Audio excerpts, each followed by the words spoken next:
The David Pakman Show at davidpakman.com. Over the last 24 hours, we've gotten a bunch of information that suggests that Sikh temple shooter Wade Michael Page was a right-winger of the white supremacist neo-Nazi variety, a member of a racist skinhead band, according to the Southern Poverty Law Center. And interestingly enough, again and horrifically, this is an individual that, much like previous shooters that we've talked about in different incidents, Lewis, was specifically on the radar of the Southern Poverty Law Center. We're trying to line up Mark Podak from the Southern Poverty Law Center to come talk to us about this individual and the many others that they're actually following with about the same level of attention as this individual, and what, if anything, can actually be done to prevent these types of things once these guys are on the radar. Because, again, this is not an unknown guy. This guy was on the list that the Southern Poverty Law Center was following.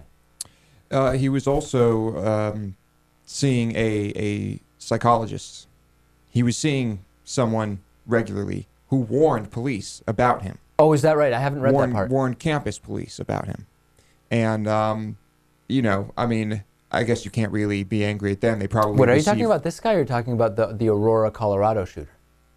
That sounds more like the Aurora. You know what? Yeah, I got that confused. That's a different, we're getting, Yeah. It's actually amazing.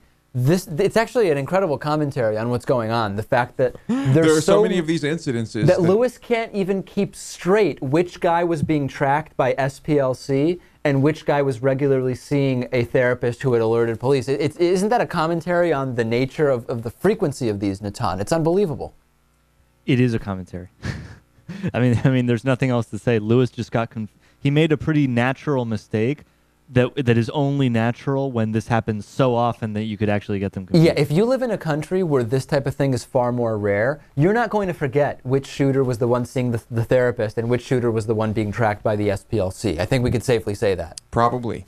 According to Heidi Barrick, director of the Southern Poverty Law Center, the group has been tracking Page since 2000. It's been over 12 years when he allegedly tried to buy goods from the neo-Nazi National Alliance, which is considered one of America's most important hate groups, according to the SPLC. Also have a quote from Mark Podak, who, again, we're hoping to interview soon. He says, quote, "The music that comes from these bands, in particular the band founded by Mr. Page, is End Apathy. The music that comes from these bands is incredibly violent, and it talks about murdering Jews, black people, gay people, and a whole host of other enemies." This is interesting to talk to Lewis about, because Lewis, as a guitarist in a very brutal heavy metal band, although the entire scene around heavy metal music is of violence and brutality, and the brutality of the insect world and wasps and fire ants and all that stuff, there is never even an element, I don't think, of any of the many bands you've played with that starts getting into this kind of racist or xenophobic vein. In other words, for people who say all whatever type genre of music contains elements of this, it seems that that's not the case. Yeah, bands like this operate in a very it's its very own narrow world. Yeah. It is its own world, and Right. only people who share those sentiments find out about these shows or go to these shows. And even the biggest name bands are bands that no one's ever heard of, and they only play for their white supremacist friends. Right, it's not the type of thing that would translate into any level of mainstream. However, I'd like to add that it is not uncommon to go to like a Slayer show or an Amon Amarth show and see Nazis there. They come in big groups. They get into the mosh pit. They like to hit people of color. And so there's something about the atmosphere that's attracting them, but that's very different than having, for example, anti-Jewish lyrics as part of the band. These are usually pretty unintelligent people who think that Slayer is. There are lots of Nazis out there who think Slayer is, like, for some reason, a Nazi band, even though two of the members are Hispanic. Like, they're just clueless. Well, opening up a whole other can of worms. I was fascinated as I read about the right-wing neo-Nazi past of the shooter, Mr. Page here. What would be the Fox News reaction to this? Would they just say, listen, this is one of those, let's be honest, there's many, many, many incidents of right-wing domestic terror, which we can't ostensibly deny for any reason. There's no real plausible deniability. Well, they are redirecting. I turned on Fox News for 5 minutes today, my normal around lunchtime, 5 minutes of CNN, MSNBC, and Fox.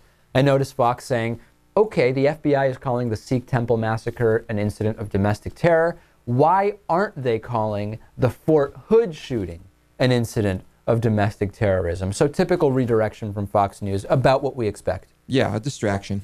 I have to admit, it is frustrating to me that we still have to take our shoes off at the airport. You can't carry liquids over 3.5 ounces or whatever it is on a plane 10 years after 9/11. But Wade Michael Page legally purchased the weapon that he used in this massacre. There's something frustrating about that. And I know that they're separate things. One thing is airport security. One thing is gun control. I understand that in theory they're separate things. But when I look at the collective of that, there's something a little frustrating about it. Can you say plain and simple that Americans should not be able to own guns? No, certainly I would never make that claim. But what I will make the claim is that the Second Amendment didn't take into consideration the internet. It didn't take into consideration automatic weapons. It didn't take into consideration so many things that those who as a blanket point to the Second Amendment as a right to own any gun without any level of background check or scrutiny are ignoring in a way that is silly. It's really silly to ignore the realities of today's world versus when the Second Amendment was written. I agree about the Second Amendment. It is dated and it does need to change. But once you change one amendment, you open the door to changing them all. And that's okay. Maybe some of them need to be changed. Well, some of them are going to be changed for good, and others are going to want to change it for the wrong reasons. So it's a mess. No question.